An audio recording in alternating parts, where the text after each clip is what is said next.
तो इस वीडियो में मैं कराने जा रहा हूं एक्सरसाइज का 7.22 22वां क्वेश्चन।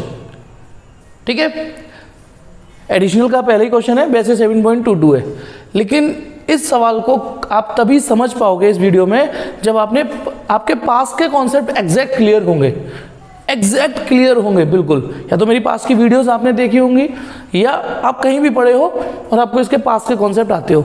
तो सवाल क्या है, सवाल ये है कि ए बी और बी सी ये दो लैडर है, एक ए बी और एक ए सी, ये दो लैडर है, यूं करके ये लगी हुई हैं, ठीक है, टिकी हुई हैं एक दूसरे से, सेपरेट है। ये ए बी और ए सी दो अलग अलग सेपरेट लैडर है और बीच में एक रस्सी बंधी हुई है डी, ठीक है, रस्सी बंधी हुई है, सेपरेट लैडर ऐसे टिका दी है और ये फ्रिक्शनलेस सरफेस है।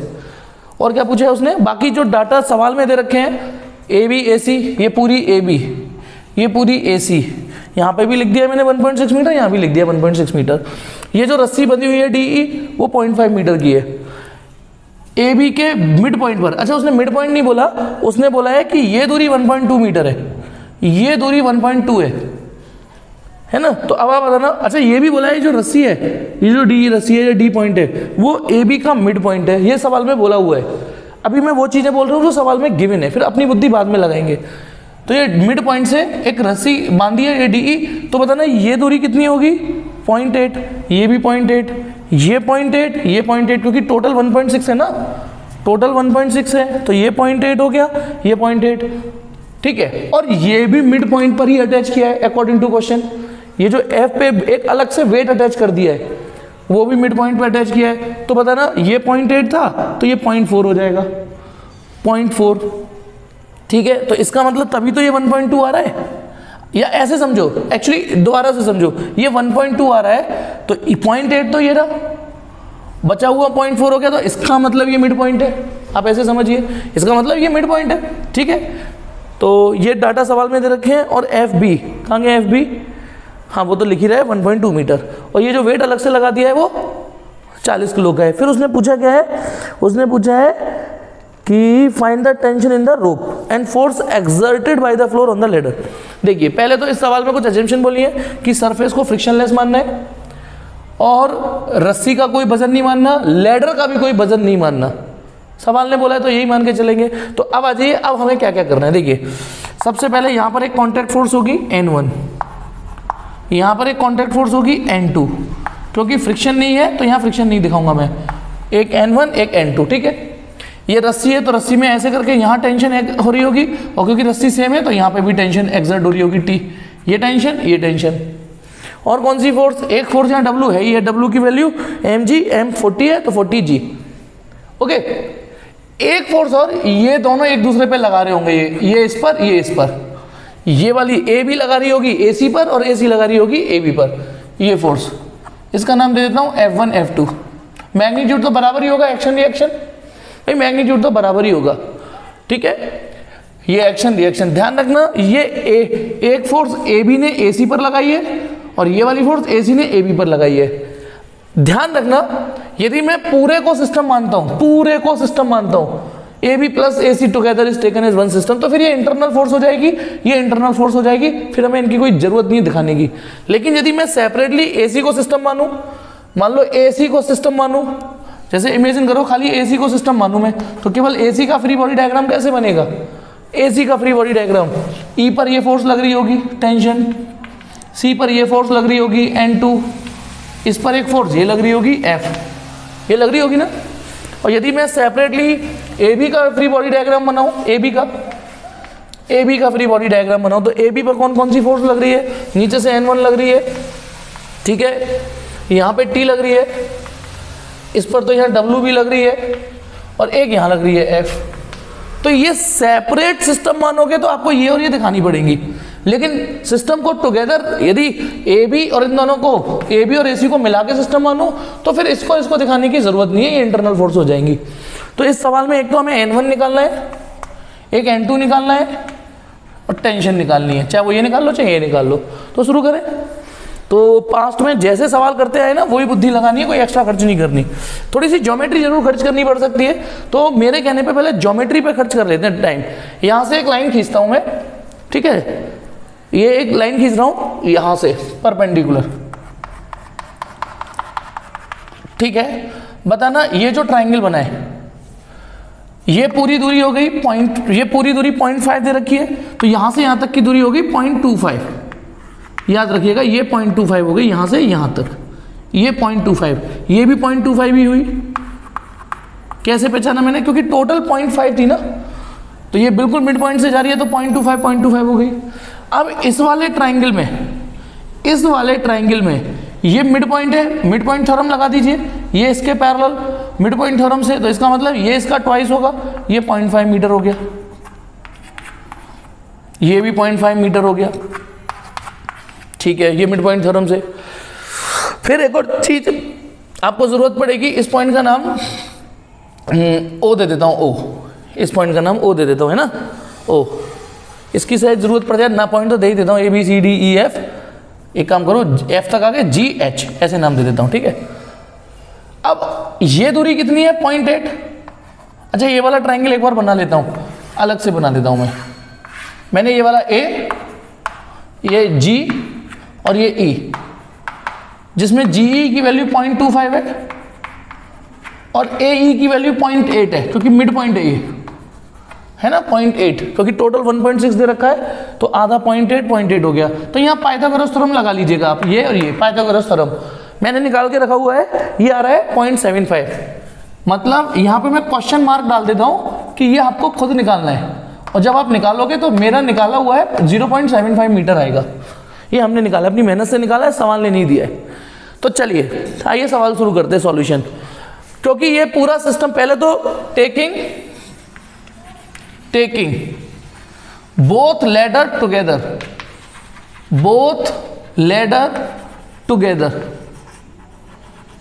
as one system, दोनों लेडरों को मिला के मैंने एक सिस्टम माना। तो आपको ये टी एफ अब नहीं देखनी, क्योंकि यदि दोनों को ले लिया तो फिर ये टेंशन एक दूसरे ने तो लगाई, इंटरनल फोर्स हो गई। तो अब आपको फिगर को केवल इतना देखना है बेटा, यदि दोनों को सिस्टम लेके चल रहा हूं तो देखो एक फोर्स ये लग रही है, एक ये लग रही है, इसका नाम है N1, इसका नाम है N2, और कौन सी लग रही है, एक ये लग रही है बस यहाँ पर F पर W, और तो कोई नहीं लग रही ना, ये समझना बेटा, केवल यही एक एक्सटर्नल, ये एक्सटर्नल और ये एक्सटर्नल। चलिए तो बताना total upward force equal to total downward force. Total upward force के नाम पर N1 प्लस N2 है, ये दोनों अपवर्ड फोर्स है, और डाउनवर्ड फोर्स ये है जो कि 40G है। तो एक इक्वेशन तो हमारी ये बन गई, एक इक्वेशन ये बन गई, क्योंकि N1 N2 नाम के दो अननोन है ना, इसमें N1 N2 दो अननोन है, तो दो इक्वेशन चाहिए होंगी, एक इक्वेशन ये आ गई। तो अब आपको पता है ना कि हम आप कैसे बना सकते हैं। अब ये तो हमने बनाई सिग्मा F इक्वल टू 0 को लेके, सिग्मा F इक्वल टू 0 मतलब क्योंकि सिस्टम इक्विलिब्रियम में है, तो इसका मतलब ये सिस्टम पर नेट फोर्स 0 है, इसीलिए एन total upward force equal to total downward force. दूसरी, सिंस सिग्मा टॉर्क भी 0 है इसमें, जब ये रेस्ट पर है तो सिस्टम पे नेट टॉर्क भी 0 हुआ। अब टॉर्क 0 होता है तो हम क्या लिखते हैं, total clockwise torque equal to total anti clockwise torque, और हमें एक ओरिजिन भी मेंशन करना होता है। टोटल क्लॉकवाइज टॉर्क अबाउट, जो भी आपको पसंद आ रहा हो ओरिजिन, जो आपको सवाल को कंफर्टेबल, मुझे ए समझ में आ रहा है, मुझे ए अच्छा लग रहा है, अबाउट ए, मैं ए को ओरिजिन मान रहा हूं।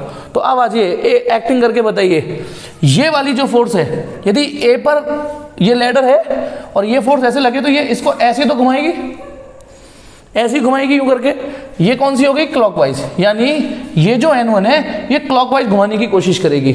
सोच के देखो, कोई लैडर ऐसे रखी हो ऐसे और फोर्स ऐसे लगे, देखो ये लैडर है ए बी और N1 ऐसे लगे, तो ये तो क्लॉकवाइज घुमाने की कोशिश करेगी, हालांकि सफल नहीं होगी क्योंकि सब मिला के 0 ही है टॉर्क, लेकिन इंडिविजुअली इसकी कोशिश तो क्लॉकवाइज है ना, यूं करके, ठीक है।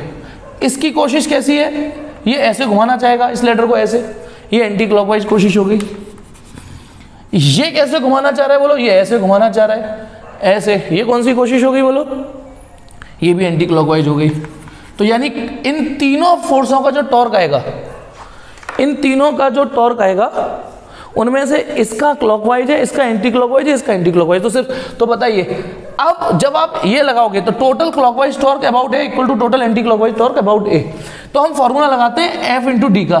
तो N1 इंटू इसकी perpendicular distance from axis of rotation. तो सुनिए, ये डिस्टेंस चाहिए होगी आपको, ये वाली। सोचो क्यों? क्योंकि फॉर्मूला लगता है फोर्स इंटू परपेंडिकुलर डिस्टेंस। एक बार फिर से याद दिला दूं, फोर्स ये जो हम फॉर्मूला लगाते हैं टॉर्क का, F इंटू डी, मैं ये वाले फॉर्मूले को प्रयोग करने जा रहा हूं। Force into perpendicular distance of line of action of force from origin. तो इसकी लाइन ऑफ एक्शन ये रही और ऑरिजिन से ये परपेंडिकुलर डिस्टेंस है। तो ये बताइए, यहां फील करिए, ये इसको खींचू, यहां पे खींचू तो ये डिस्टेंस 0.5 ही तो आएगी। सोचो आराम से, बताना ये डिस्टेंस इस डिस्टेंस के बराबर ही तो होगी। मैं ये डिस्टेंस रख रहा हूं लेकिन वो है तो इसके बराबर, तो 0.5 इक्वल टू, क्योंकि अब ये इसका टॉर्क कितना है, इसका एंटी क्लॉकवाइज द फोर्स माने वही 40 जी इनटू परपेंडिकुलर डिस्टेंस। अब सुनना, इसकी perpendicular distance line of action की ये हमको ये चाहिए होगी। यहाँ फिगर में देखना पड़ेगा आपको ये फिगर में देखना पड़ेगा, ये चाहिए। देखो मैं करके आ रहा हूँ फिर से सुनो। फोर्स तो मुझे पता है 40 जी की, ये वाली फोर्स 40 जी। अब इसकी लाइन ऑफ एक्शन ये, तो आपको ये डिस्टेंस चाहिए। ओ भाई तुमको, यानी ये डिस्टेंस इसके बराबर है, ये डिस्टेंस इसके बराबर है, और ये आधी होगी 0.25 की भी आधी होगी, ये 0.25/2। अब सोचो आधी क्यों होगी, वही mid point theorem. F mid point था इस वाले ट्राइंगल में, F मिड पॉइंट था, मिड पॉइंट के ऐसे करके खींच रही है तो ये भी इसका मिड पॉइंट होगा। ये मिड पॉइंट थ्योरम लग रही है, ये मिड पॉइंट था, तो जब पैरेलल लाइन जा रही है तो इसका मतलब ये भी इसका मिड पॉइंट होगा। ये टोटल 0.25 थी तो ये 0.25 की आधी हो गई। प्लस क्यों कर रहा हूं, क्योंकि अभी ये भाई साहब भी ये कह रहे हैं कि मैं भी एंटी क्लॉकवाइज हूं। तो N2 इंटू N2 ये लग रही है, N2 का लाइन ऑफ एक्शन ये रहा, इसकी परपेंडिकुलर डिस्टेंस ये रही, तो ये भी परपेंडिकुलर डिस्टेंस 0.5 है।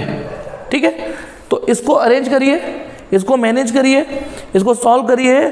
तो मैंने जो सॉल्व किया हुआ है N1 माइनस N2, इधर उधर करके जब आप सॉल्व करोगे, वीडियो को पॉज करके चेक कर लेना, N1 minus N2 equal to 10G। इसको घुमा फिरा के कर लेना है, N1 माइनस N2 करोगे 10G आएगा। तो एक इक्वेशन ये रही आपकी, एक इक्वेशन ये रही। तो अब आप इसे सॉल्व कर सकते हो, अब तो सॉल्व कर सकते हो इसको N1 N2 के लिए।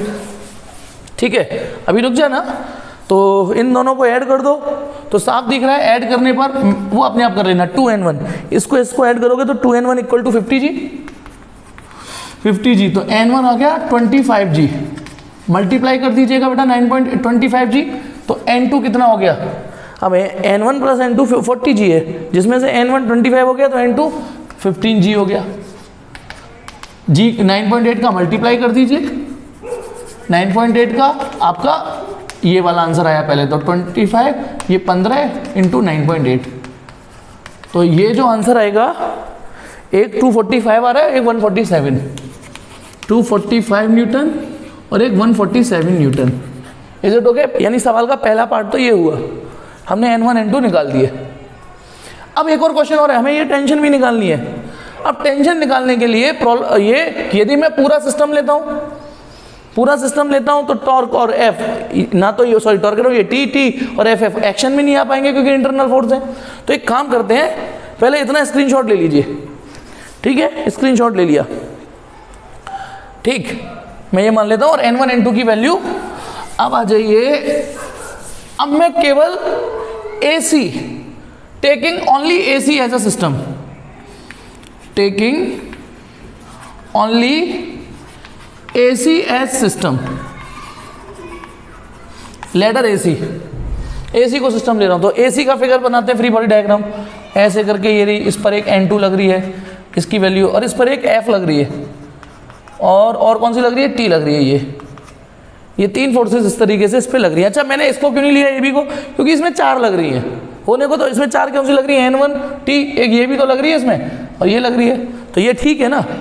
अब बताइए, और ऑरिजिन लूंगा मैं A, ऑरिजिन में लूंगा A, क्योंकि घूम तो ये फिर भी नहीं रही, अकेली हो ठीक है, तो भी नहीं घूम रही, तो सिग्मा टॉर्क इक्वल टू 0, वही टोटल क्लॉकवाइज टॉर्क अबाउट ए ले लीजिए, ए ही ले लीजिए, ठीक है। इसका टॉर्क 0 हो जाएगा बेटा एफ का, मैंने ए इस बार इंटेंशनली ले लिया कि इसका टॉर्क 0 हो जाएगा, इसकी वैल्यू तो पता है नहीं। Total clockwise torque equal to total anti clockwise torque origin about A, about A. तो बताइए अब यानी इसका टॉर्क तो खत्म, अब ए के अबाउट सोचो, ये ऐसे, ये इसको ऐसे घुमाएगी ना, और ये इसको ऐसे घुमाएगी, ये ऐसे, यानी ये क्लॉकवाइज घुमा रही है, एंटी क्लॉकवाइज घुमा रही है। तो अब आप बताइए, तो एंटी क्लॉकवाइज में इसको लिखता हूं n2 और n2 की ओरिजिन से परपेंडिकुलर डिस्टेंस, तो यहां फील करिए n2 और ये परपेंडिकुलर डिस्टेंस चाहिए होगी, वो 0.5 है। नहीं समझ में आया? देखना n2 का लाइन ऑफ एक्शन ये रहा, n2 का लाइन ऑफ एक्शन आगे बढ़ाओ और ये परपेंडिकुलर डिस्टेंस होगा ये हम पहले ही निकाल चुके हैं 0.5 है। अब इसने ये क्लॉकवाइज घुमा रहा है यानी t/2। अब यहां देखिएगा t ये है इसका लाइन ऑफ एक्शन, देखो t का, ये t का, यहां फिगर में देखिए t का लाइन ऑफ एक्शन ये रहा, ओरिजिन से ये परपेंडिकुलर डिस्टेंस AG ये काम करेगी, क्योंकि t का लाइन ऑफ एक्शन ये है बेटा और ओरिजिन से परपेंडिकुलर डिस्टेंस ये है AG, और AG OG लो जी सुनो जी, AG की वैल्यू हम पहले ही कैलकुलेट करके बैठे हैं ऋतुराज सर, तो t की जगह t, AG की वैल्यू 0.75, वो मैंने बता दी कैसे कैलकुलेट की है 0.75। n2 हमने अभी निकाला था, n2 कितना निकाला था 147 और ये 0.5, तो टेंशन आ गई हमारी, कितनी आ गई 98 न्यूटन। इसको एक बार घर पे करिएगा, दोबारा से करिएगा, कहीं अटक जाओ तो वीडियो देखिएगा, ऐसा कोई तोप भी नहीं था। लेकिन इस सवाल को आप तभी समझ पाए होंगे जब आपने पास्ट के अच्छे सवाल किए होंगे। ओके चलिए।